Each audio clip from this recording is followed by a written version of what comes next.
Woo. Hi, everybody. I think we're live. I think we're live because we're doing a live stream on all sorts of different platforms all at once. We should be on YouTube, which I'm gonna look at my phone to see. X and Facebook. Right. So I want to see. I guess the question, I'm going to look on my phone too. We've never done it on all the platforms. Now, according to what our screen is telling us, there's nobody on right now, but I don't know if that's true or not. There we go. We got some people. Oh, that's you probably, right? Nope. All right. So we have somebody. It's not me yet. Okay. So this is our first cross-platform live.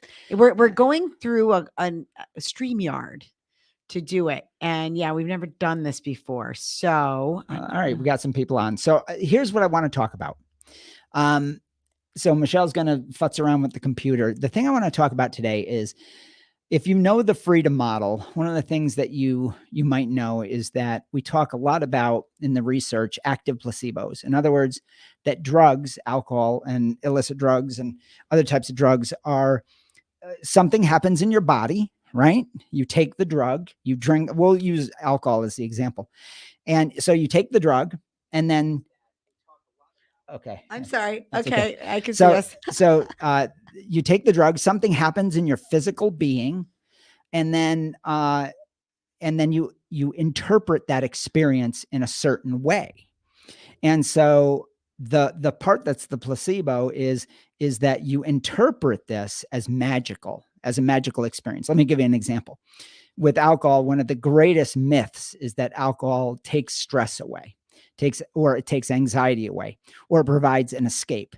Now, these are the three real big myths about drugs, that they do this.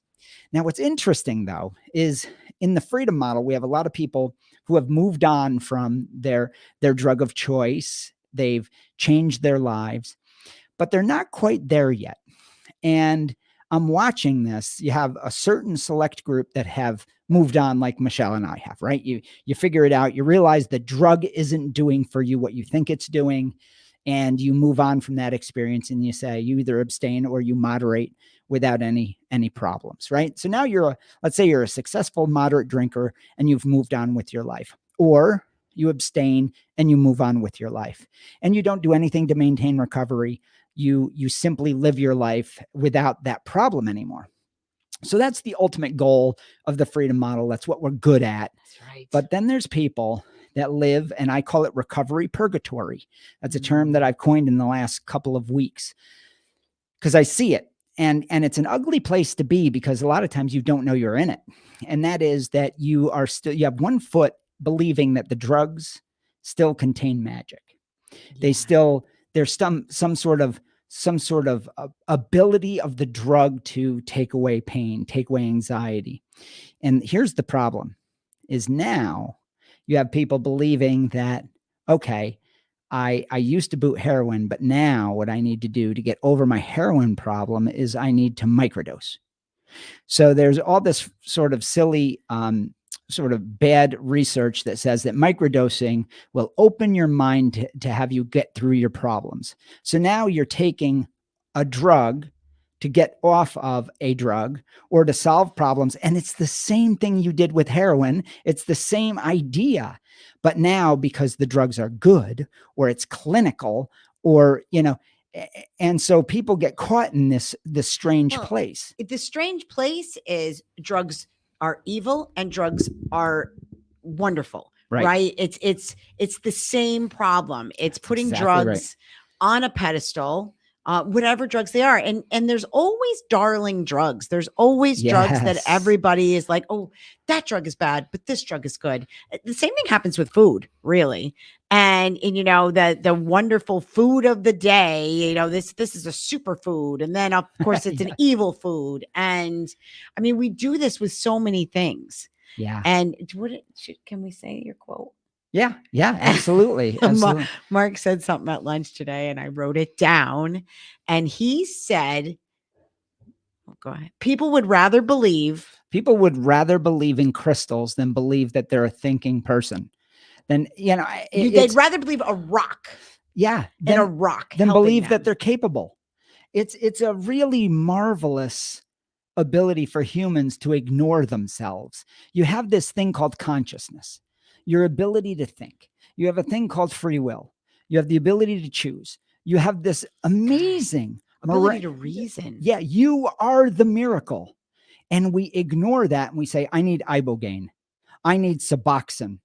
I need to microdose.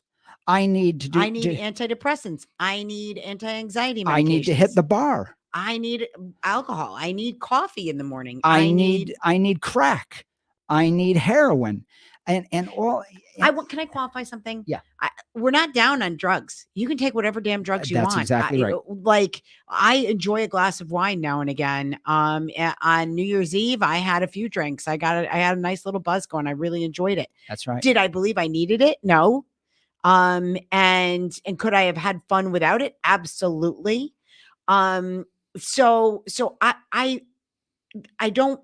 don't believe I need drugs for those to change my mind, to change my mood, to solve a emotional problem for me. That's the difference. That's the difference. Because when you start going down that road of believing in these things, that's when things get weird. Well, they get weird because what you're doing, it's really wild. It's such a mind trick. You're giving credit for what you in your mind are doing to something outside of you that isn't doing it. You're giving credit to whether it's microdosing, whether it's heroin, whether it's drinking at the bar every night. You're giving credit to the drug. And here's what's really important to understand. A drug does not have operative force. It doesn't have a thinking apparatus. So, and I go back to this over and over in class with people. People give alcohol is by far the worst one in this respect because the marketing is so big. There's massive amounts of marketing. You can't really market heroin, right? Because it's illicit, right? But if there was a time when they could. And we did a podcast about it, all the miracle names associated with heroin. Yeah. Soothing syrup, you remember? And it's like Mrs. Smith's soothing syrup, and it had all these magical qualities. Morphine. Yeah, it was morphine. So my point is that when we get into the realm where we're taking an object, that's what it is. Alcohol is an object. It's a physical thing. And then we imbue it with its own mental capability to influence your mind for you. And people don't realize they're doing it. That's what the marketing is. That's what the marketing speak is. And so we take this on, and here's what's wild. This is why it's a trick of the mind. Your mind, with its belief that the drug is changing your mind, is the mind that's doing it. You're playing a trick on yourself. And that's really hard to keep up with because but once you realize that a drug doesn't have a mind, motive, desire, intelligence, you realize, wait a minute, I'm the only one with the intelligence. Yeah. I'm the only one home in here. So the drug can't possibly change my mind for me. That's why this microdosing thing is so comical. It opens the channels, Mark. Well, I tripped. I did too. There's no difference between going to a party and tripping and going to a clinic and tripping. The only difference is the narrative is that it's clinical. Right? And Am I seeing that wrong? They use the microdosing terminology to make it sound, it's the difference between, I think, doing weed that you buy at a dispensary and doing weed that you buy on the street. Yeah, there is no difference. I mean, other than the fact that you know what you're getting and they're dosing you. So you're getting, how much you're taking. But the point is here. But it's the same drug as a drug is a drug. It's THC. So it's THC. So the molecule. Mushrooms, it's psilocybin. Right. So it's the same identical compound. I can't say that enough. It's the same identical compound.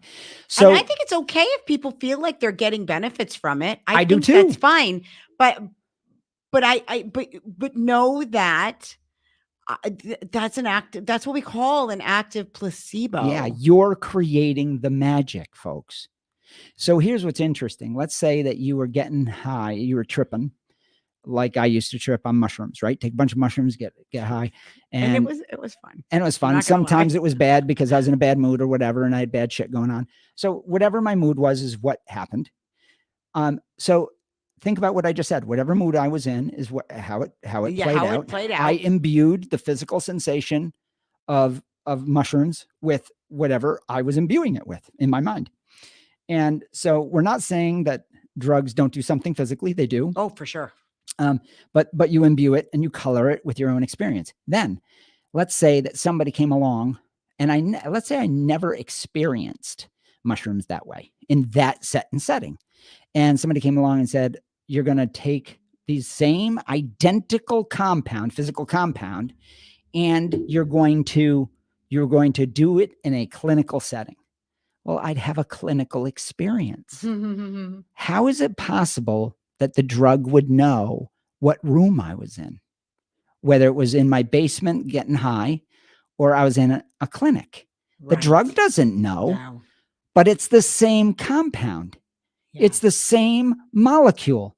So to Michelle's point, if I go to a clinic or a dispensary, I think that's hilarious. They call it a dispensary, right? It's a pharmacy if you go buy other drugs. Yeah, it's a pharmacy. But to buy weed, it's a dispensary. But if you buy it on the corner, it's illegal. It's a drug dealer, right? It's a drug dealer, a dirty drug dealer, right? So, but it's the same molecule, THC, in all cases. So, can you see past the marketing? You're being played. This is all how the treatment and recovery community keeps you diverted from one thing, which is changing your mind. Yeah. Changing your mind. Analyzing with your miraculous consciousness. Yeah. That's the miracle, folks. Your ability to look at a situation and analyze it and decide how you want to react to situations in life. And so before I ramble on, I have other things to say. Well, do you want to? There is a question here. Okay. So this person said, I just did have one question. If you could answer at the end, I have truly embraced my mental autonomy and free will and debunked all the addiction myths thanks to you guys. That's awesome. And I have also devalued the behavior that I don't enjoy indulging in it anymore. But could me not seeing abstinence as a clear option prevent me from quitting successfully? Well, yeah. If you don't see quitting completely as your best option, you won't do it. Yeah, I always tell people this: your actions belie your truth. Yeah. Your actions will always. There may be a delay between what you think and how you act, but eventually, all the chickens come home to roost, folks. You will act out your internal truth. And that's your personal, autonomous, internal truth. So it's just like the AA member who tries to put off drinking for 20 years by hiding in meetings. And then all of a sudden they get on a drunk explosion because the whole time for 20 years, they were told that was inevitably going to happen. Yeah. Well, right? they kept the magic of alcohol intact. That's right. They never changed their perception of the drug or the behaviors associated with it. So, okay, mushrooms microdosing. I like microdosing. LSD helps me focus, and mushrooms microdosing helped me quit smoking weed this last year. I'd be curious to talk to people about like how what did it do? Like if you really get into it, like, I would look at it.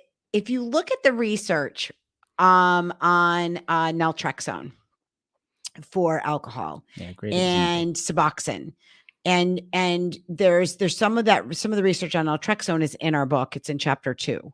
And what we found, what researchers found was when people went to get treatment, whether it was talk therapy treatment at a treatment program or naltrexone treatment, and some of that combined with talk therapy treatment, that the change they made in their substance use happened before their first treatment, not after. That's what the bulk of the research showed.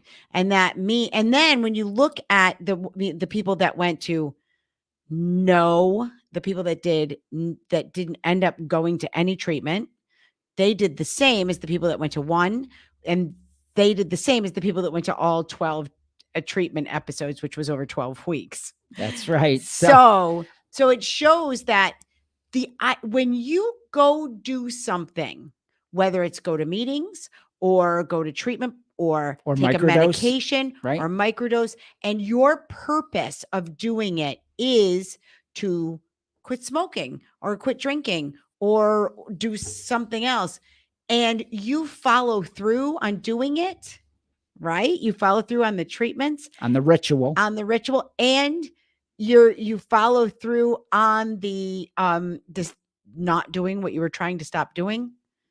Well, it's because by and large, you changed your mind. You decided you didn't want to do it anymore. Yeah, that's the trick. We have an active placebo.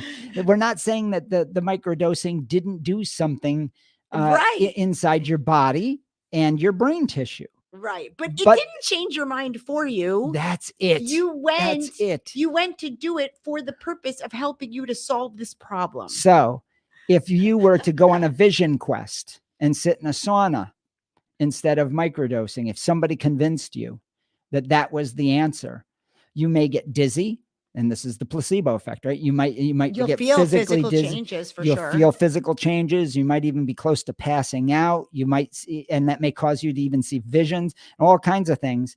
But it's the ritual, it's the expectancy, and then it's the corroboration that something physical is happening, which you believe to be the catalyst to changing your mind. That's the key. But it's not changing. By and large, typically you changed your mind already. Right. Hot rocks in a tent isn't changing your mind for you any more than microdosing on mushrooms is, or going to the bar and getting shit-faced is. It's all the same phenomenon. So we have these weird classes now that drug legalization is happening. Which is a good thing. It is a wonderful thing. Awesome. We now see that the drugs we once thought were evil are now the panacea. Pot is a panacea right now. And it started out as being the devil. That's right. That's right. That's right. So we go down these. Mindset is the key to shift to anything. That's it. That's exactly right. That's exactly right. Now, if you like tripping, for God's sakes, trip. But call it what it is. It's a mild change in brain chemical action, and some people find it incredibly pleasurable, and they interpret it in many different ways. That they might say, I get all kinds of insight because that's the way they interpret the sensation of the drug. It's so important. I'm being very precise. Now, if you go into a trip, even microdosing, in a real bad frame of mind, and the setting is a bad one, and you're hanging out with people that want to kick your ass, which I had this experience. That sounds terrible. It was pretty bad. It was absolutely awful. It was pretty bad, right? Yeah. So my point is, it was bad because my headset was bad. So, let me see what Finn says. Hi, Finn. Psychedelics stop the gating process in the brain, opening up pathways that are not normally as open. This can have the effect of moving memory from the midbrain to the neocortex, where they can be processed with the mind. It's not dissimilar to insulin making glucose able to enter the cells. I've had trauma issues that I'd worked on for years suddenly changed to where I finally could believe and act from a mindful place and not from the monkey brain. My mindset said this was all bullshit. I'm not sure. Maybe you had more to say. But I know that there is some research on psychedelics that it opens up certain things in the brain. Well, we know it does. We know it does. There's no doubt that there's an effect. Here's what's interesting, though.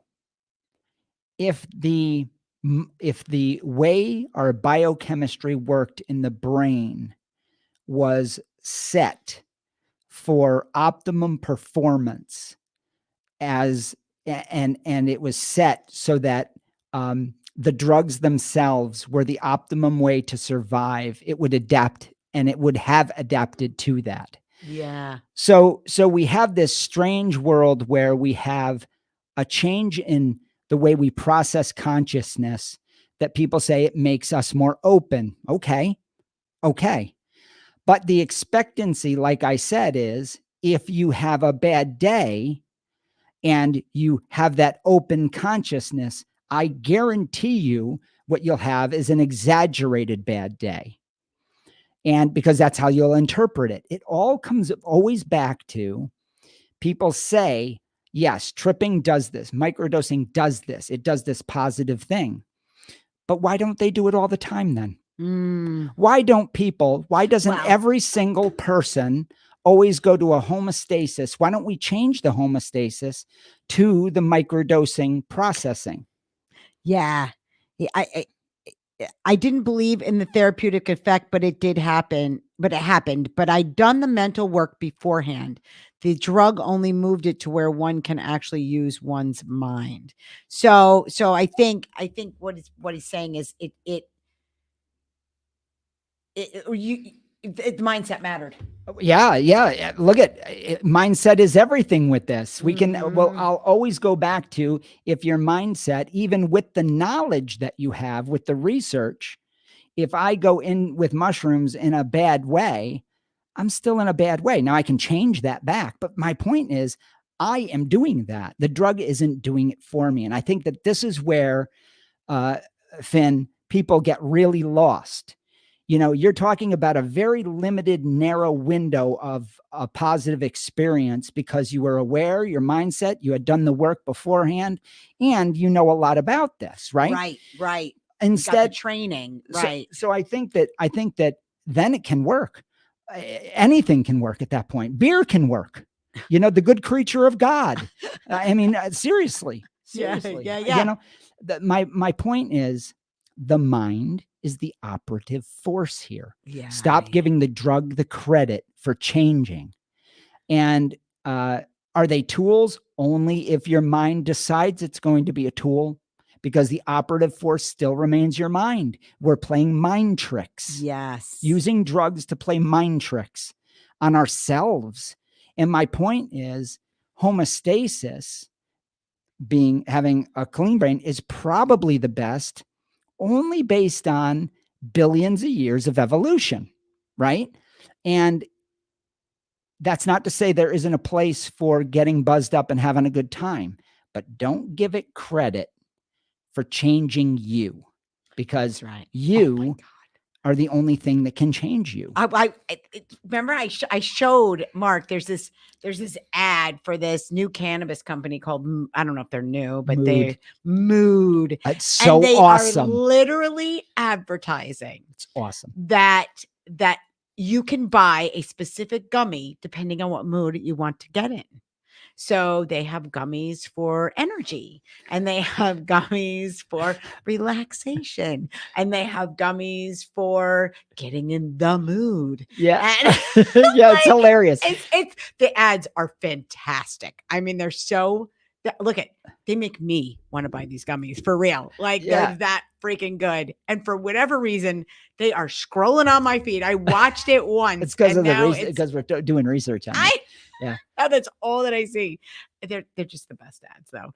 But I'm like, THC is THC, folks. So I have a friend of mine that runs a cannabis growing operation for the dispensaries, and he now has stores, and he actually came through the retreat years ago, right. 2 years ago. And so I'm talking to him, and we're talking about the research. He goes, listen, he goes, we have a board on the wall in the dispensary where we have all these we had an artist come in and do all these symbols of, do you want to be smoothed out? Do you want to have energy? And he goes, we grow one type of pot, and there's no big genetics research thing going on in these dispensaries. He goes, that's bullshit. We grow one type of pot and we just advertise magic. And he goes, so I get it. He goes, I get it. It's THC, is THC, is THC. He goes, that's what pot is made of. Now I know that you can get gummies for sleep. THC gummies for sleep, but they have melatonin in them. Yeah. Like they add other type of herbal things that that physically affect you. That physically affect you. Yeah.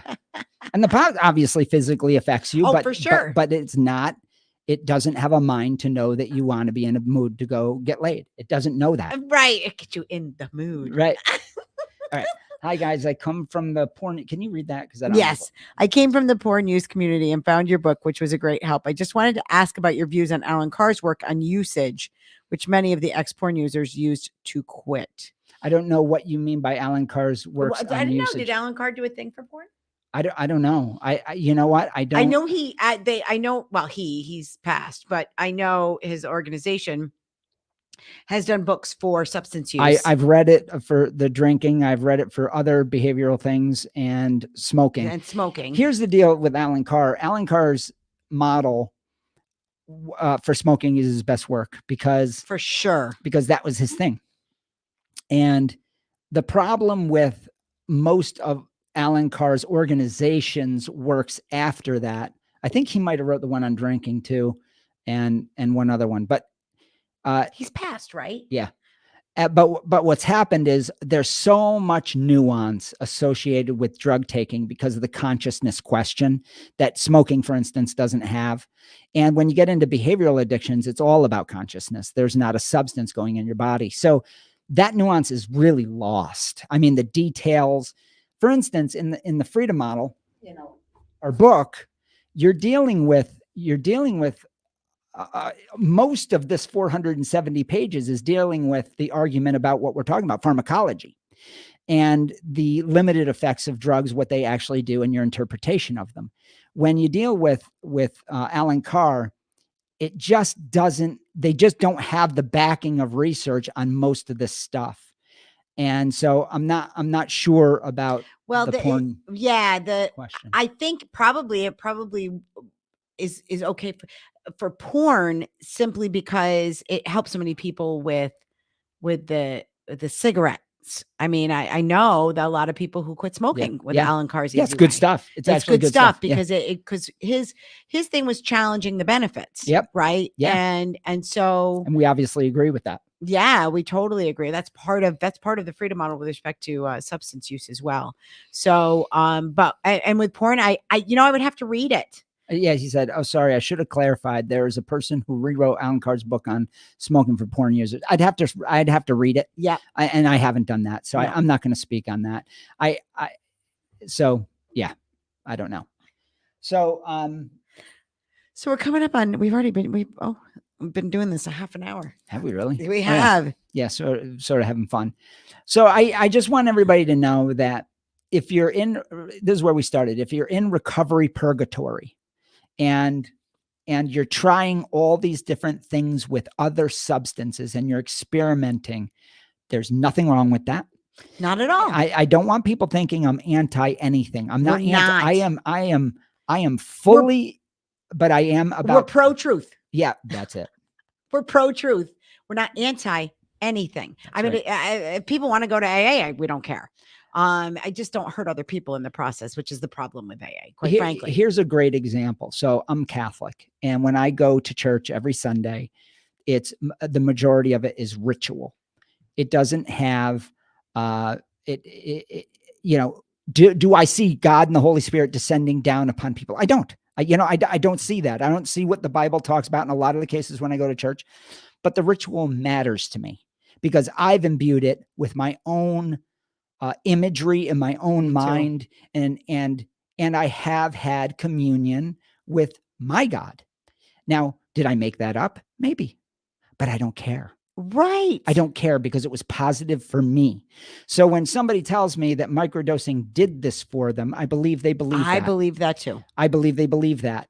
But when it comes to drugs, we have enough evidence to know that the drug isn't changing you, you're changing you.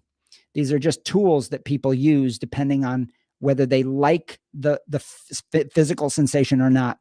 And to Finn's point earlier, if he didn't like the sensation of his brain pathways being meddled with, which a lot of people do not like tripping, then you wouldn't have that positive experience. You wouldn't imbue it with the magic of, oh, now I get to address this issue. So it really comes down to preference, doesn't it? Yeah. Once again, it's preference. It's preference. And then using that preference to color your experience. But here's the beauty. You're the miracle. That's my point. That's it. That's it. Okay. So you know what? This has been awesome. And we 30 minutes went by in a flash. This is the first time we've done a live on these platforms in a really long time. And maybe we'll have to make this a Friday thing. Yeah. Yeah. And look at, we'll just, whenever we have a minute, we'll come on too and do this.